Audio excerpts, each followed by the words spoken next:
بسم اللہ الرحمن الرحیم۔ السلام علیکم۔ غزوہ موتا کا قصہ۔ حضور اقدس صلی اللہ علیہ وسلم نے مختلف بادشاہوں کے پاس تبلیغی دعوت نامے ارسال فرمائے تھے۔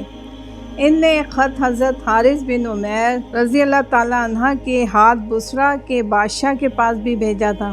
جب یہ موتا پہنچے تو شرجیل غسانی نے، جو قیصر کے حکام میں سے ایک شخص تھا، ان کو قتل کر دیا۔ قاصدوں کا قتل کسی کے نزدیک بھی پسندیدہ نہیں۔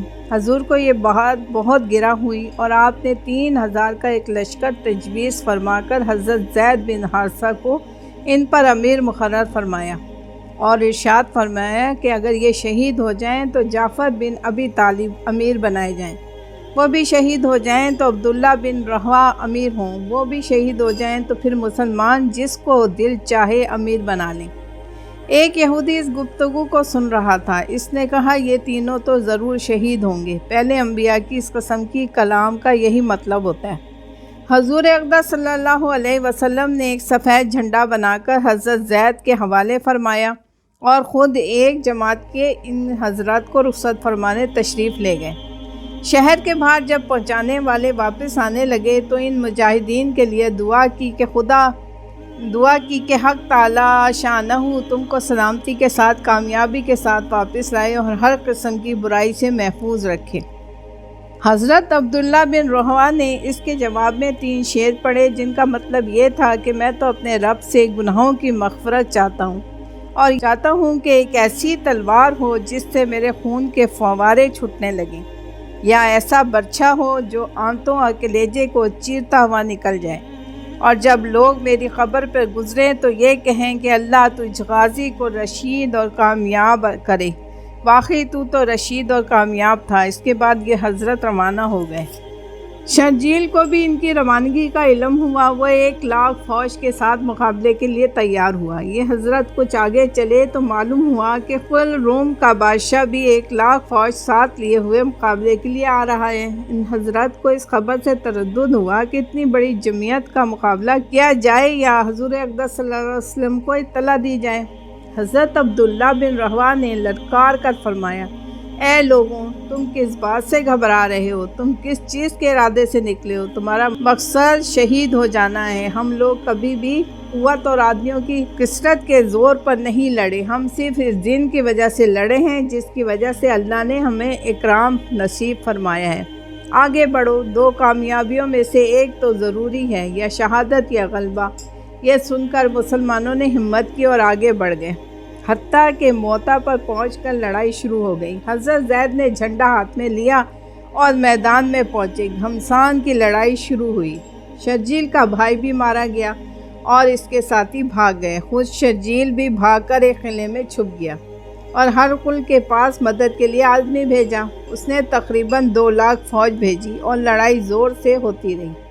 حضرت زید شہید ہوئے تو حضرت جعفر نے جھنڈا لیا اور اپنے گھوڑے کے خود ہی پاؤں کاٹ دیے تاکہ واپسی کا خیال بھی دل میں نہ آئے، اور چند اشعار پڑھے جن کا ترجمہ یہ ہے، اے لوگوں، کیا ہی اچھی چیز ہے جنت، اور کیا ہی اچھا ہے اس کا قریب ہونا، کتنی بہترین چیز ہے اور کتنا ٹھنڈا ہے اس کا پانی، اور ملک روم کے لوگوں پر عذاب کا وقت آ گیا، مجھ پر بھی لازم ہے کہ ان کو ماروں۔ یہ اشعار پڑھے اور اپنے گھوڑے کے پاؤں خود ہی کاٹ چکے تھے کہ واپسی کا خیال بھی دل میں نہ آئے، اور تلوار لے کر کافروں کے مجمع میں گھس گئے۔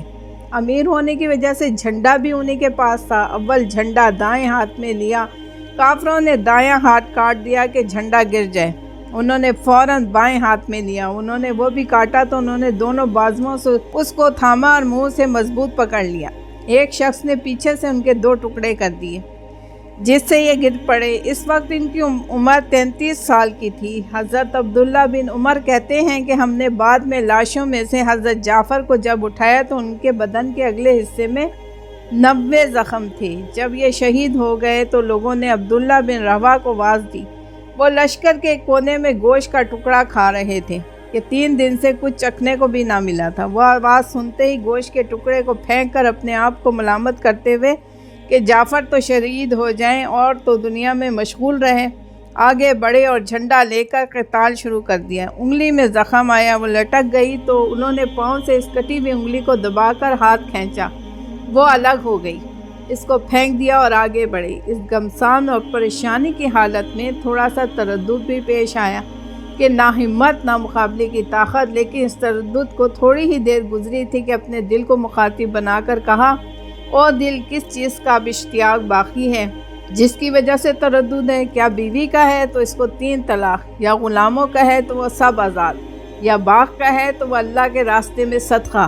اس کے بعد چند شعر پڑھے جن کا ترجمہ یہ ہے: قسم ہے او دل تجھے اترنا ہوگا، خوشی سے اتر یا ناگواری سے اتر، تجھے اطمینان کی زندگی گزارتے ہوئے ایک زمانہ گزر چکا۔ سوچ اگر تو ایک قطرہ بنی ہے، دیکھ کافی لوگ مسلمانوں پر کھینچے ہوئے آ رہے ہیں، تجھے کیا ہوا کہ جنت کو پسند نہیں کرتا؟ اگر تو قتل نہ ہوا تو ویسے بھی آخر مرے ہی گا۔ اس کے بعد گھوڑے سے اترے، ان کے چچا زاد بھائی گوشت کا ایک ٹکڑا لائے کہ ذرا سا کھا لو، کمر سیدھی کر لو، کئی دن سے کچھ نہیں کھایا۔ انہوں نے لے لیا، اتنے میں ایک جانب سے ہلے کی آواز آئی، اس کو پھینک دیا اور تلوار لے کر جماعت میں گھس گئے اور شہید ہونے تک تلوار چلاتے رہے۔ صحابہ کی پوری زندگی کا یہی نمونہ ہے، ان کا ہر قصہ دنیا کے بے ثباتی اور آخرت کے شوق کا سبق دیتا ہے۔ صحابہ اکرام رضی اللہ تعالیٰ عنہم کا تو پوچھنا ہی کیا، تابعین پر بھی یہی رنگ چڑھا ہوا تھا۔ ایک قصے پر اس بات کو ختم کرتی ہوں کہ جو دوسرے رنگ کا ہے، دشمن سے مقابلہ کرنے کے نمونے تو آپ دیکھ ہی چکے ہیں، اب حکومت کے سامنے کا منظر بھی دیکھ لیجئے۔ نبی کریم صلی اللہ علیہ وسلم کا ارشاد ہے، بہترین جہاد ظالم بادشاہ کے سامنے حق بات کہنا ہے۔ جزاک اللہ۔